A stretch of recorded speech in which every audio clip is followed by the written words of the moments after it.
ஃப்ரெண்ட்வுட்ஸ் நேயர்களுக்கு வணக்கம். ஜேசிடி பிரபாகரன் சபாநாயகரா இல்ல விஜய்க்கு ரெப்ரசன்டேட்டிவா? ஜனநாயகன் படம் மூளைக்கு நல்லது சர்டிபிகேட் கொடுத்த சபாநாயகர் ஜேசிடி பிரபாகரன். இந்த படத்தை பார்ப்பதன் மூலமாக மூளைக்கும் சுறுசுறுப்பும் விறுவிறுப்பும். மாணவர்கள் போராட்டத்தை ஜனநாயகன் மழங்கடிக்கவில்லை, அது உத்வேகத்தை கொடுக்குது சொன்னவர் ஜேசிடி பிரபாகரன். மாணவர்களுடைய மூளையோ வேறு யாரையும் மூளையோ நடுநிலையா இருக்க வேண்டிய சபாநாயகர் இன்னைக்கு ஒருதலை பட்சமாய் செயல்படுறதுக்கான காரணம் என்ன?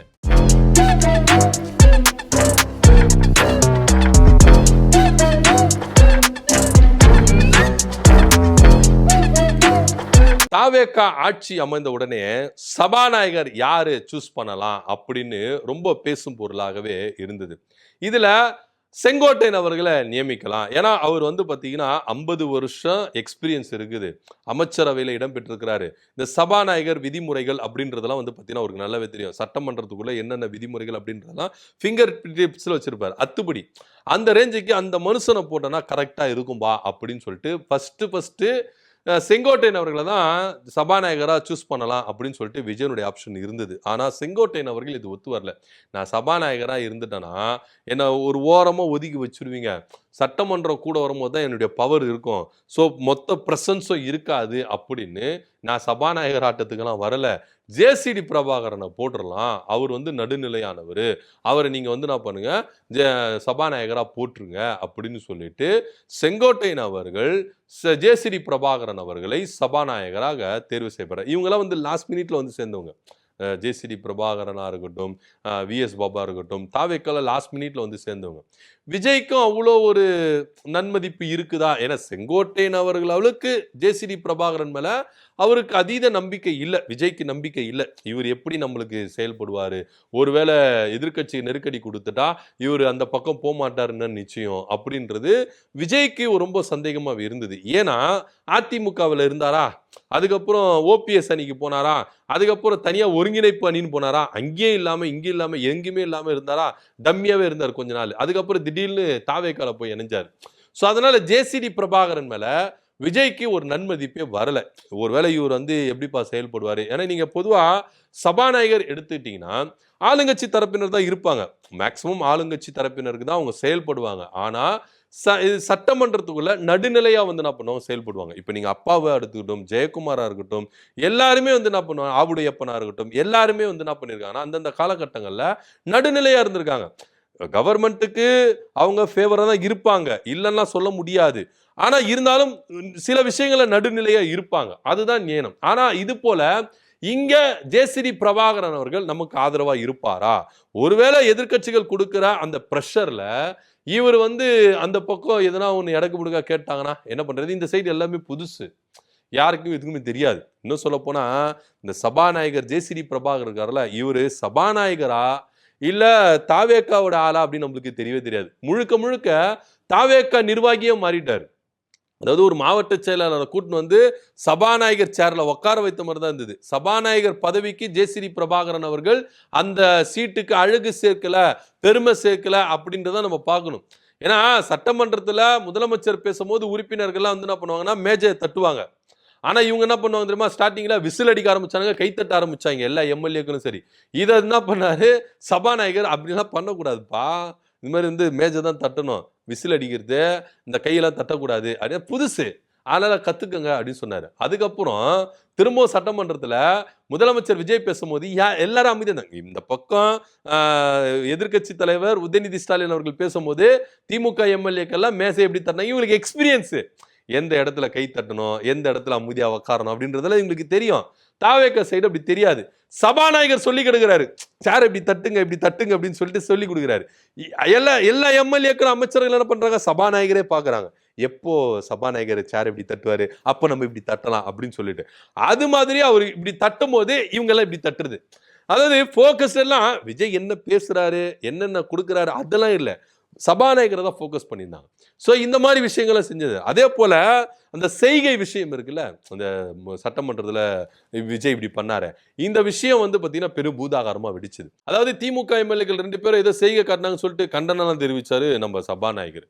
ஆனா உடனே என்ன பண்ணாரு, சட்டமன்றத்தில் இனிமே செய்கைலாம் காட்டக்கூடாது, செய்கை காட்டுறதை நான் வந்து என்ன பண்ணுவேன், தகுந்த நடவடிக்கை எடுத்துருவேன் அப்படின்னு சொன்னார். ஆனா விஜய் வந்து என்ன பண்ணாரு, இப்படி பண்ணார். உடனே என்ன பண்ண, அதுவும் இல்லாம விஜய் பர்மிஷன் கேட்டு தான் பண்றாரு. சபாநாயகர் நீங்க அனுமதிச்சுன்னா நான் ஒரே ஒரு ஆக்ஷன் மட்டும் பண்ணிக்கிறேன் அப்படின்னு சொன்னாரு. நீங்க பண்ணிக்கோங்கண்ணே, உங்களுக்கு இல்லாததா, நீங்க தானே முதலமைச்சர், இந்த அவையே உங்களுது தானே, எடுத்துக்கோங்க அப்படின்ற ரேஞ்சுக்கு சபாநாயகர் என்ன பண்ணார், உடனே கொடுத்தாரு. இது குறித்து செய்தியாளர்கள் கேள்வி கேட்கறாங்க. இது மாதிரி முதலமைச்சர் இப்படி சட்டமன்றத்துல இப்படி செய்கை காட்டினாரு, இதெல்லாம் விதிக்கு உட்பட்டு தான் இருந்தா, விதிக்கு புறம்பா இருந்தா அப்படின்னா, எதுவுமே விதிக்கு புறம்பாலாம் இல்லைங்க. முதலமைச்சர் எது செஞ்சாலும் விதிக்கு உட்பட்டு தான் இருக்கும். முதலமைச்சர் அங்க வந்து தூங்கின்னு இருந்தாலும் அது வந்து விதிகளுக்கு உட்பட்டு தான் இருக்கும். அவரு அங்கிட்டும் இங்கிட்டும் போயிட்டு வந்தா கூட விதிகளுக்கு உட்பட்டு தான் இருக்கும் அப்படின்னு ஒரே போடா போட்டாரு.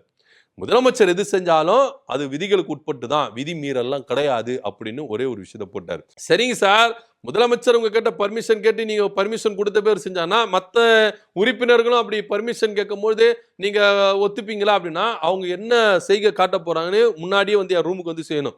இப்படி காட்ட போறாங்களா, இல்ல இப்படி காட்ட போறாங்களா, இல்ல இப்படி காட்ட போறாங்களா, இல்ல இப்படி காட்ட போறாங்களா, இல்ல இப்படி காட்ட போறாங்களா, இல்ல இப்படி பண்ண போறாங்களா, எப்படி பண்ண போறாங்கன்னு என் ரூம்ல முன்னாடியே வந்து என்ன பண்ணணும், செஞ்சு காட்டணும். அப்படி செஞ்சு காட்டினா தான் நான் அலோவ் பண்ணுவேன், வேண்டாமான்னு. அப்போ சிஎம் மட்டும் உங்களுக்கு முன்னாடியே இப்படி செஞ்சு காமிச்சாரா சார் அப்படின்னு கேட்டா, அவர் ஏன் செஞ்சு காமிக்கிறாரு, அவர் என்ன செய்ய போறாருன்னு என் 6வது மூளைக்கு எட்டுச்சு. அதனால நான் ஓகே சொன்னேன். அவர் இதுதான் பண்ண போறாருன்னு எனக்கு தெரிஞ்சுது. நான் வந்து விஜய் வந்து அப்படியே வந்து என்ன பண்றேன், 3வது கண்ணு இருக்குல்ல, இந்த 3வது கண்ணு அப்படியே திறந்து போய் பார்த்தேன், விஜய் இப்படிதான் பண்ண போறாருன்னு. அதனாலதான் வந்து நான் என்ன பண்ணேன், ஓகே கொடுத்தேன் அப்படின்னு சொல்லிட்டு டமாஞ்சிட்டாரு. எங்க நீங்க சபாநாயகரா இல்ல விஜய்க்கு ஆதரவாளரா அப்படின்னு நம்மளுக்கு தெரியல. இதெல்லாம் கூட விட்டுறலாங்க.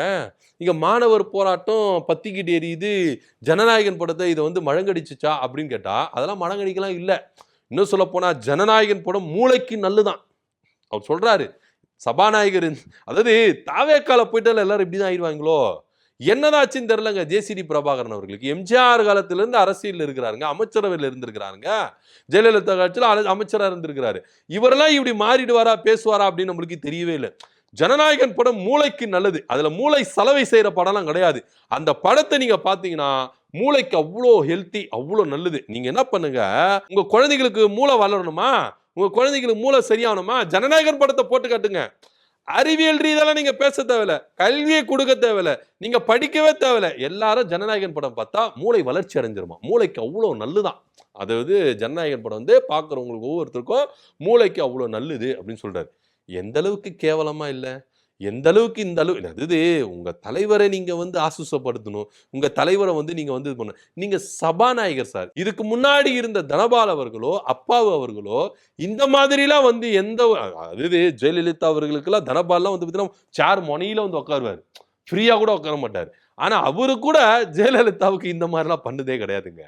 ஆனா சபாநாயகர் ஜேசிடி பிரபாகர் பண்றாரு பாருங்க விஜய்க்கு, எப்பா எப்பா எப்பா எப்பா கொஞ்சம் நெஞ்ச அலப்பறைகள் இல்லப்பா, அந்த ரேஞ்சுக்கு வந்து பண்ணிட்டு இருக்காரு. ஜனநாயகன் படம் மூளைக்கு நல்லது, அதனால வந்து இந்த மாணவர்கள் போராட்டத்தை ஜனநாயகம் மடங்கடிக்கவில்லை அப்படின்றத அவர் என்ன பண்றாரு, தெள்ள தெளிவா சொல்றாரு.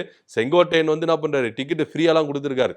இந்த டிக்கெட்டை வழங்குபவர் உங்கள் அமைச்சர் செங்கோட்டையன் அவர்கள். இந்த விஜய் வந்து பாட்டு பாடும்போது இந்த பாடலை பாடிக்கொண்டிருப்பவர் உங்கள் விஜய் அப்படின்னு சொல்லிட்டு ஒரு டைட்டில் கார்டு போடுவாங்களே, அது மாதிரி டிக்கெட்டுக்கு பின்னாடி சீல் அடிச்சிருக்காங்க.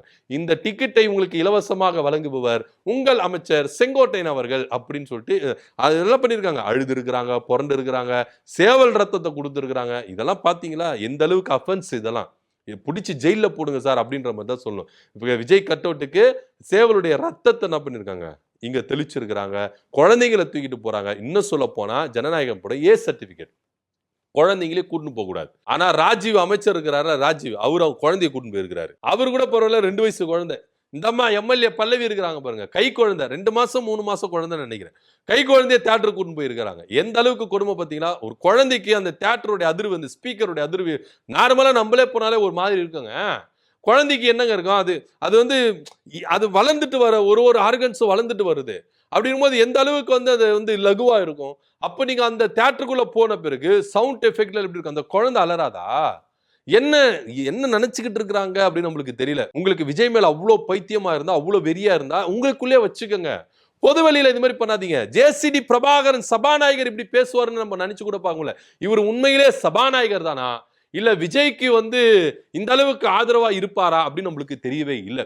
ஒருவேளை சபாநாயகர் பதவியில இருந்து விலகிட்டு எனக்கு அமைச்சர் பதவி கொடுத்துருங்க, உங்களுக்கு இந்த அளவுக்கு நான் உண்மை விசுவாசியா இருக்கிறேன், என்னை நம்புங்க, நான் உங்களுக்கு அவங்க ஆளுங்க தாங்க, நான் உங்களுக்காக தாங்க இருப்பேன் அப்படின்னு சொல்ல வராரா அப்படின்னு நம்ம தெரியல. ஒரு சபாநாயகர் நடுநிலையா நின்று பேசணும். ஆனா இங்க இவர் நடுநிலையா இல்ல, ஒருதலை பட்சமா தான் இருக்கிறார். சோ இந்த சபாநாயகர் ஜேசிடி பிரபாகரன் கிட்ட சட்டமன்றத்துல நடுநிலையை எதிர்பார்க்க முடியாது, நீதியும் நியாயமும் எதிர்பார்க்க முடியாது அப்படின்றது ரொம்ப வெட்ட வெளிச்சமா தெரியுது. அவருடைய வாயால சொல்றாரு, ஜனநாயகன் படம் மூளைக்கு நல்லது அப்படின்னு சொல்றாரு.